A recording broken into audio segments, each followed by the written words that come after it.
O enfermeiro de Machado de Assis. Parece-lhe então que o que se deu comigo em 1860, pode entrar numa página de livro.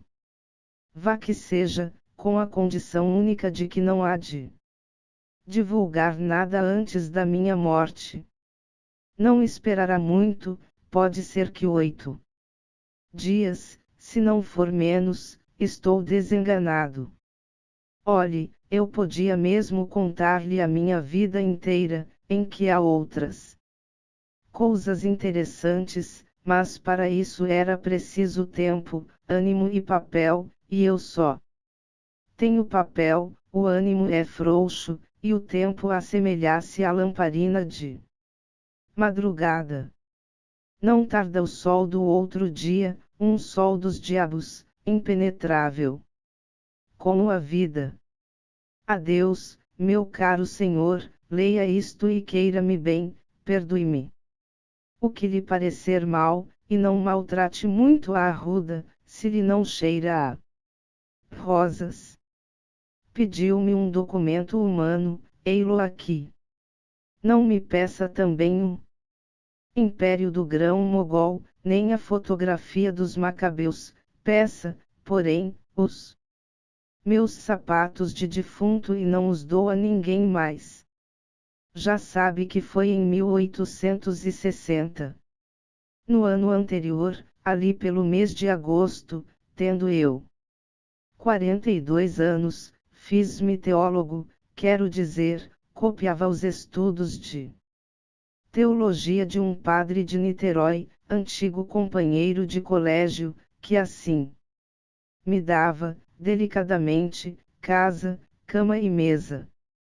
Naquele mês de agosto de 1859, recebeu ele uma carta de um vigário de certa vila do interior, perguntando se conhecia pessoa entendida, discreta e paciente, que quisesse ir servir de enfermeiro ao coronel Felisberto, mediante um bom ordenado.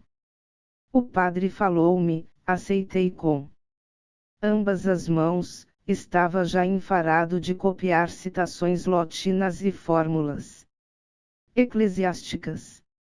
Vim à corte despedir-me de um irmão, e segui para a vila. Chegando à vila, tive más notícias do coronel. Era homem insuportável, estúrdio, exigente, ninguém o aturava, nem os próprios amigos. Gastava mais enfermeiros que remédios. A dos deles quebrou a cara. Respondi que não tinha medo de gente sã, menos ainda de doentes, e depois de entender-me com o vigário, que me confirmou as notícias recebidas, e me recomendou mansidão e caridade, segui para a residência do coronel. Achei-o na varanda da casa estirado numa cadeira, bufando muito. Não me recebeu mal. Começou por não dizer nada, pôs em mim dos olhos de gato que observa, depois, uma espécie de riso maligno alumiou-lhe as feições, que eram duras. Afinal, disse-me que nenhum dos enfermeiros que tivera, prestava para nada, dormiam muito, eram respondões e andavam ao faro das escravas, dos eram até gatunos. Você é gatuno? Não, senhor. Em seguida, perguntou-me pelo nome, disse-lhe e ele fez um gesto de espanto. Colombo. Não, senhor, Procópio José Gomes Valongo. Valongo. Achou que não era nome de gente, e propôs chamar-me tão somente Procópio, ao que respondi que estaria pelo que fosse de seu agrado. Contou-lhe esta particularidade, não só porque me parece pintá-lo bem, como porque a minha resposta deu de mim a melhor ideia ao coronel. Ele mesmo o declarou ao vigário, acrescentando que eu era o mais simpático dos enfermeiros que tivera. A verdade é que vivemos uma lua de mel de 7 dias. No 8º dia, entrei na vida dos meus predecessors, uma vida de cão. Não dormir, não pensar em mais nada, recolher injúrias, e, às vezes, rir delas. Com um ar de resignação e conformidade, reparei que era um modo de lhe fazer corte. Tudo impertinências de moléstia e do temperamento. A moléstia era um rosário delas, padecia de aneurisma, de reumatismo e de 3 ou 4 afecções menores. Tinha perto de 60 anos, e desde os 5 toda a gente lhe fazia à vontade. Se fosse só rabugento, vá, mas ele era também mau, deleitava-se com a dor e a humilhação dos outros. No fim de 3 meses estava farto de o aturar. Determinei vir embora, só esperei ocasião. Não tardou a ocasião. Um dia, como lhe não desse a tempo uma fomentação, pegou da bengala e atirou-me 2 ou 3 golpes. Não era preciso mais, despedi-me imediatamente, e fui aprontar a mala. Ele foi ter comigo, ao quarto, pediu-me que ficasse, que não valia a pena zangar por uma rabugice de velho. Instou tanto que fiquei. Estou na dependura, Procópio, dizia-me ele à noite, não posso viver muito tempo. Estou aqui, estou na cova. Você há de ir ao meu enterro. Procópio, não o dispenso por nada. Há de ir, há de rezar ao pé da minha sepultura. Se não for, acrescentou rindo, eu voltarei de noite para lhe puxar as pernas. Você crê em almas de outro mundo, Procópio? Qual o quê? E por que é que não há de crer, seu burro? Redarguiu vivamente, arregalando os olhos. Eram assim as pazas, imagine a guerra. Coibiu-se das bengaladas, mas as injúrias ficaram as mesmas, se não piores. Eu, com o tempo, fui calejando, e não dava mais por nada, era burro, camelo, pedaço de asno, idiota, moleirão. Era tudo. Nem, ao menos, havia mais gente que recolhesse uma parte desses nomes. Não tinha parentes, tinha um sobrinho que morreu tísico, em fins de maio ou princípios de julho, em Minas. Os amigos iam por lá às vezes aprová-lo, aplaudi-lo, e nada mais, 5, 10 minutos de visita. Restava eu, era eu sozinho para um dicionário inteiro. Mais de uma vez resolvi sair, mas, instado pelo vigário, ia ficando. Não só as relações foram se tornando melindrosas, mas eu estava ansioso por tornar à corte. Aos 42 anos não é que havia de acostumar-me à reclusão constante, ao pé de um doente bravio, no interior. Para avaliar o meu isolamento, basta saber que eu nem lia os jornais, salvo alguma notícia mais importante que levavam ao coronel, eu nada sabia do resto do mundo. Entendi, portanto, voltar para a corte, na primeira ocasião, ainda que tivesse de brigar com o vigário. Bom é dizer, visto que faço uma confissão geral, que, nada gastando e tendo guardado integralmente os ordenados, estava ansioso por vir dissipá-los aqui. Era provável que a ocasião aparecesse.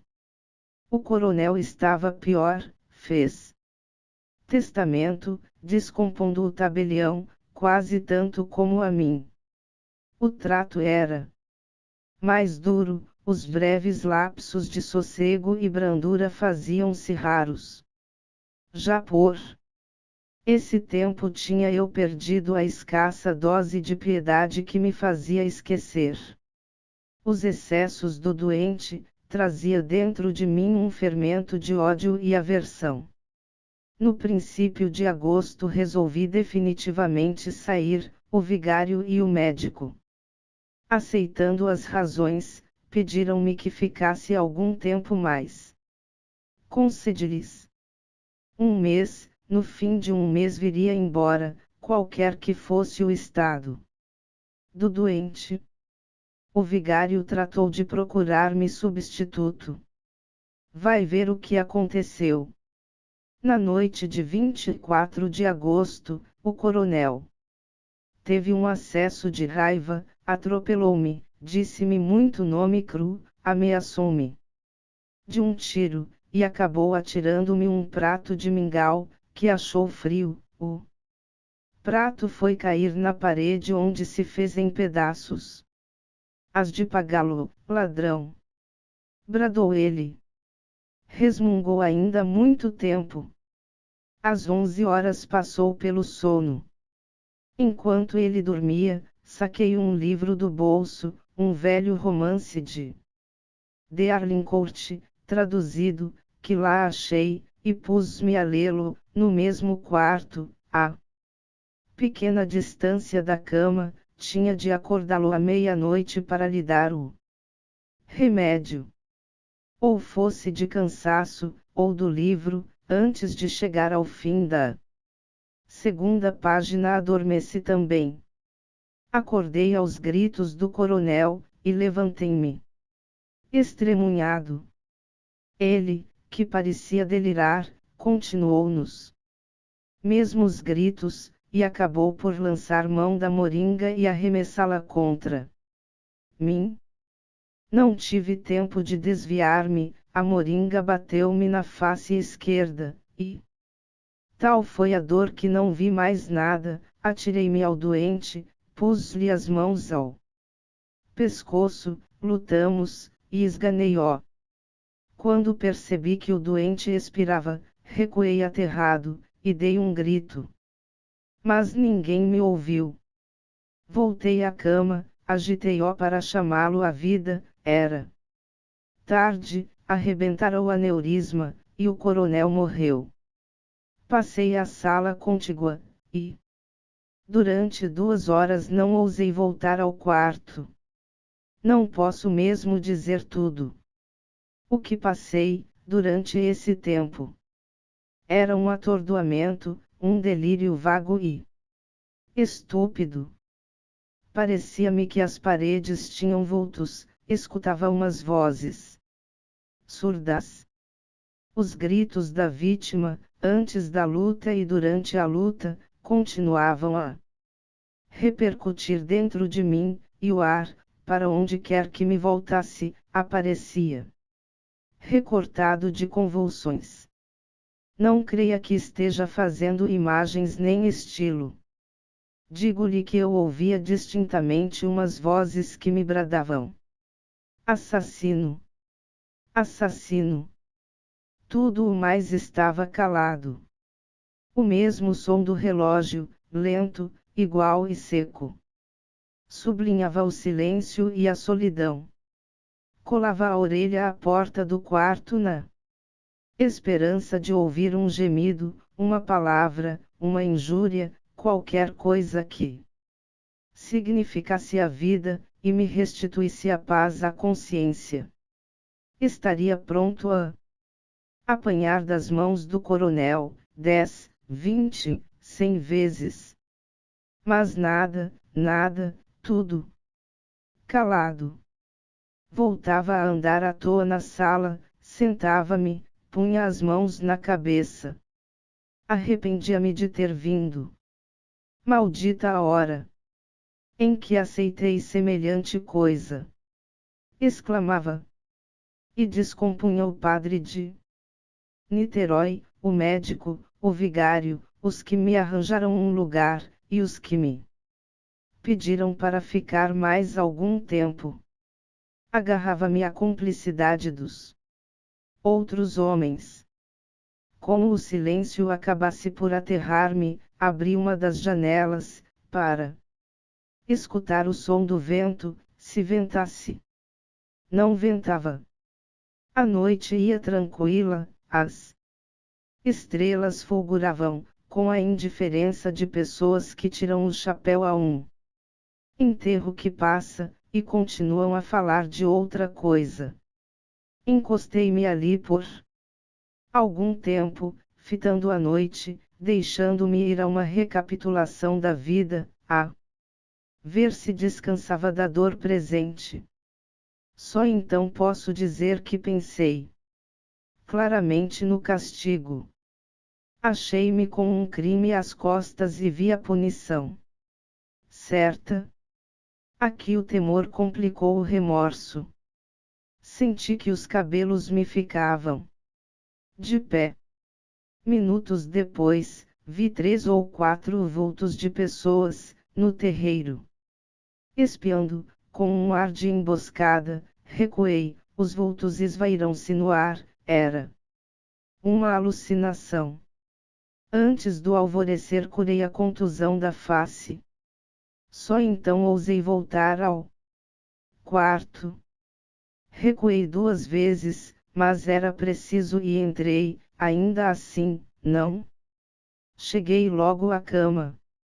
Tremiam-me as pernas, o coração batia-me, cheguei a pensar na fuga, mas era confessar o crime, e, ao contrário, urgia fazer desaparecer os vestígios dele.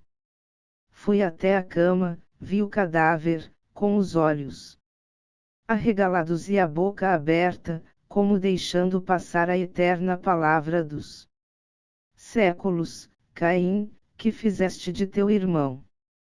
Vi no pescoço o sinal das minhas unhas, abotoei alto a camisa e cheguei ao queixo, a ponta do lençol. Em seguida, chamei um escravo, disse-lhe que o coronel amanhecera morto, mandei recado ao vigário e ao médico. A primeira ideia foi retirar-me logo cedo, a pretexto de ter meu irmão doente, e, na verdade, recebera carta dele, alguns dias antes, dizendo-me que se sentia mal. Mas adverti que a retirada imediata poderia fazer despertar suspeitas, e fiquei. Eu mesmo amortalhei o cadáver, com o auxílio de um preto velho e míope. Não saí da sala mortuária, tinha medo de que descobrissem alguma coisa.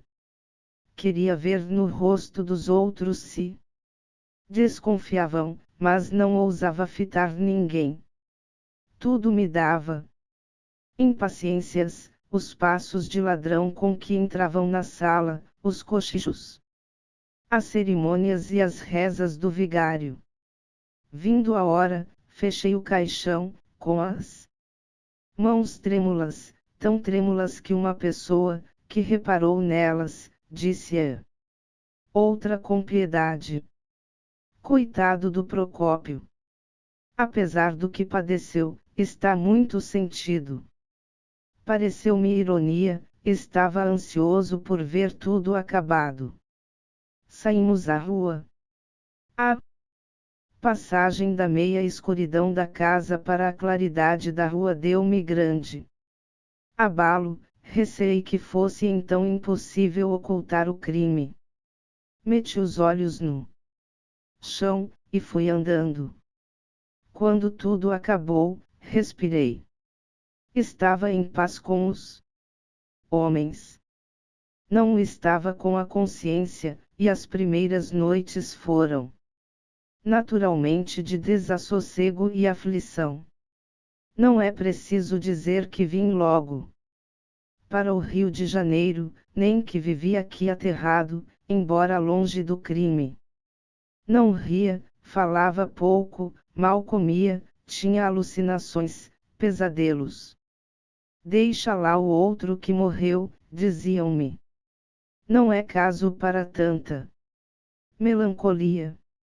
E eu aproveitava a ilusão, fazendo muitos elogios ao morto, chamando-lhe boa criatura, impertinente, é verdade, mas um coração de ouro. E elogiando, convencia-me também, ao menos por alguns instantes. Outro fenômeno interessante, e que talvez lhe possa aproveitar, é que, não sendo religioso, mandei dizer uma missa pelo eterno descanso do coronel, na igreja do Sacramento. Não fiz convites, não disse nada a ninguém, fui ouvi-la sozinho, e estive de joelhos todo o tempo, persignando-me a miúdo. Dobrei a espórtula do padre, e distribuí esmolas à porta, tudo por intenção do finado.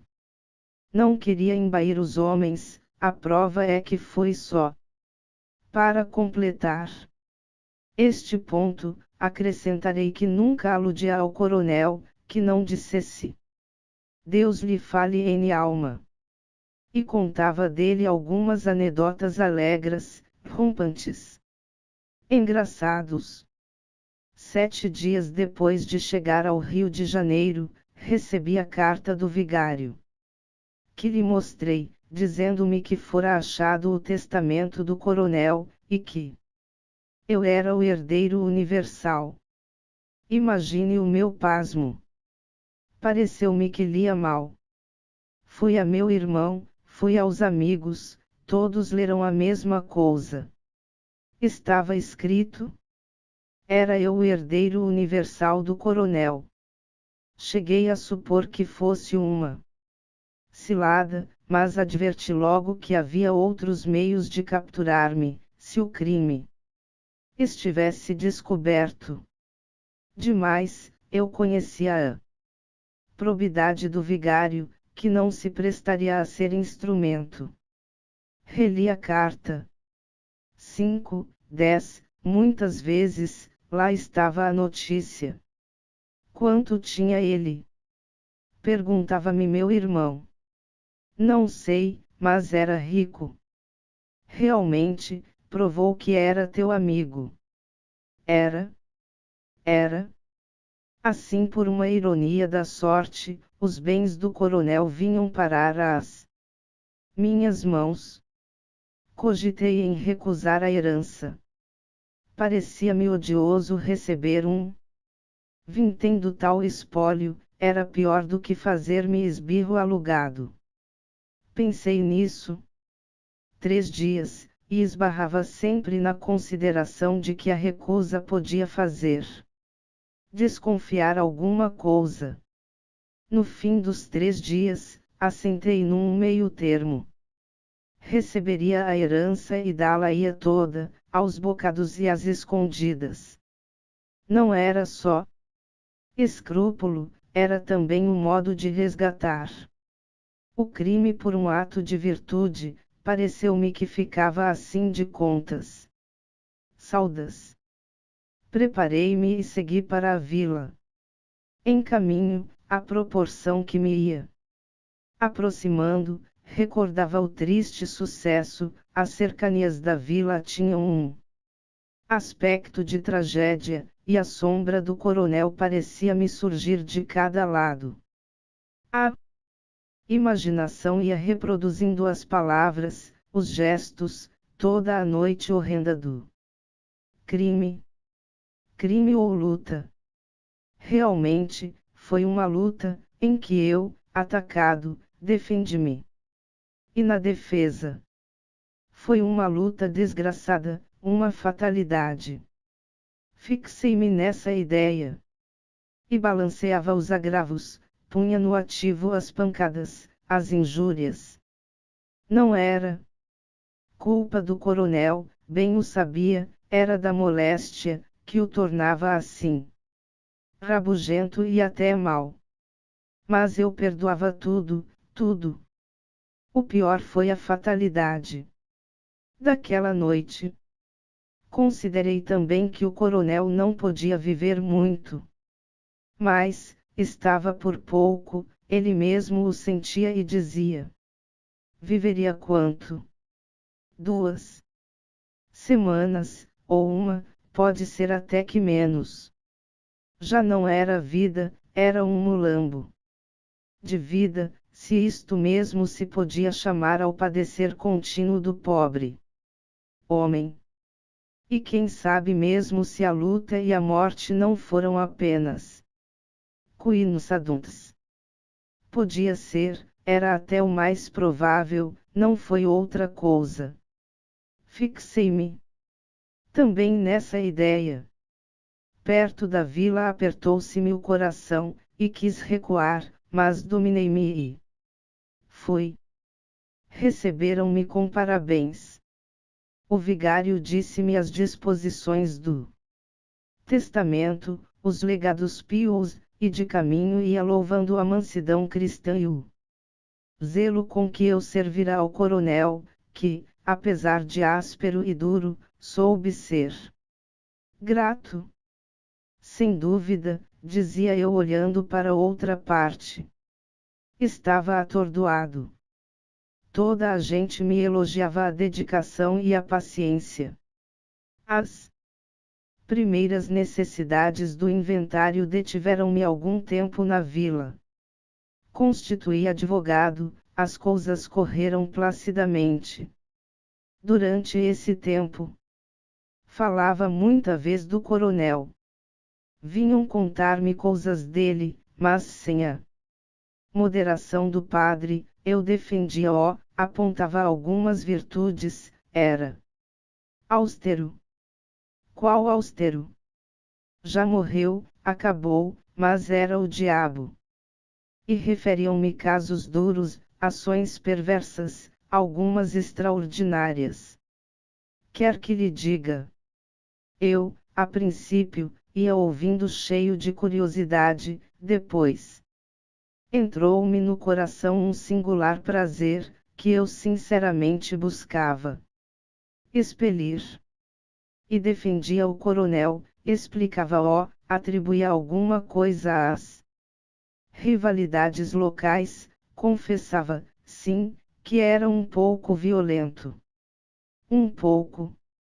Era uma cobra assanhada, interrompia-me o barbeiro, e todos, o coletor, o boticário, o escrivão, todos diziam a mesma coisa, e vinham outras anedotas, vinha toda a vida do defunto. Os velhos lembravam-se das crueldades dele, em menino. E o prazer íntimo, calado, insidioso, crescia dentro de mim, espécie de tênia moral, que por mais que a arrancasse aos pedaços recompunha-se logo e ia ficando. As obrigações do inventário distraíram-me, e por outro lado a opinião da vila era tão contrária ao coronel, que a vista dos lugares foi perdendo para minha feição tenebrosa que a princípio achei neles. Entrando na posse da herança, converti-a em títulos e dinheiro. Eram então passados muitos meses, e a ideia de distribuí-la toda em esmolas e donativos pios não me dominou como da primeira vez, achei mesmo que era afetação. Restringiu. Plano primitivo, distribuí alguma coisa aos pobres, dei à matriz da vila uns paramentos novos, fiz uma esmola à Santa Casa da Misericórdia, etc., ao todo 32 contos. Mandei também levantar um túmulo ao coronel. Todo de mármore, obra de um napolitano, que aqui esteve até 1866, e foi morrer, creio eu, no Paraguai. Os anos foram andando, a memória tornou-se cinzenta e desmaiada. Penso às vezes no coronel, mas sem os terrores dos primeiros dias. Todos os médicos a quem contei as moléstias dele, foram recordes em que a morte era certa, e só se admiravam de ter resistido tanto tempo. Pode ser que eu, involuntariamente, exagerasse a descrição que então lhes fiz, mas a verdade é que ele devia morrer, ainda que não fosse aquela fatalidade. Adeus, meu caro senhor. Se achar que esses apontamentos valem alguma coisa, pague-me também com um túmulo de mármore, ao qual dará por epitáfio esta emenda que faço aqui ao divino sermão da montanha: bem-aventurados os que possuem, porque eles serão consolados. Fim. O enfermeiro, Machado de Assis. Fonte: Assis, Machado de. Obra completa. Rio de Janeiro, Nova Aguilar 1994. V. Segunda. Texto proveniente de A Biblioteca Virtual do Estudante Brasileiro, a Escola do Futuro da Universidade de São Paulo. Permitido o uso apenas para fins educacionais. Texto base digitalizado por Núcleo de Pesquisas em Informática, Literatura e Linguística. http://www.cc.ufsc.gr/tio-literatura-literat.html. Este material pode ser redistribuído livremente, desde que não seja alterado, e que as informações acima sejam mantidas. Para maiores informações, escreva para. Estamos em busca de patrocinadores e voluntários para nos ajudar a manter este projeto. Se você quer ajudar de alguma forma, mande um e-mail para e saiba como isso é possível.